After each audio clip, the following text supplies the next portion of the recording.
কি রে মন্টু, এখনো শুয়ে আছিস যে? স্কুলে যাবি না? না না, আমি স্কুলে যাব না। কেন স্কুলে যাবি না দাদা ভাই? শরীর কি খারাপ করছে নাকি? জ্বর আসছে নাকি? লাউরা জ্বর আসছে, আমি স্কুলে যাব না বলছি না। শেষ, যাব না তো যাব না। আচ্ছা দাদা ভাই, তুই স্কুলে না গেলে চাকরি করবি কি করে? আহ, চাকরি না বাল, গার মারার তাল। আর একবার যদি স্কুলে যেতে বলো তাহলে আমি তোমার মাথা ফাটিয়ে দেব। কি বললি তুই? তুই দাদাভাইকে মারবি? তোর এত বড় সাহস! দাঁড়া, মজা দেখাচ্ছি তোকে। দাদা ভাই, রাগ করছিস কেন?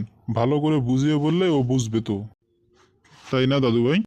বাল বুঝবে? চাকরি করাবে আমাকে দিয়ে। চাকরি না বাল, গার মারার তাল।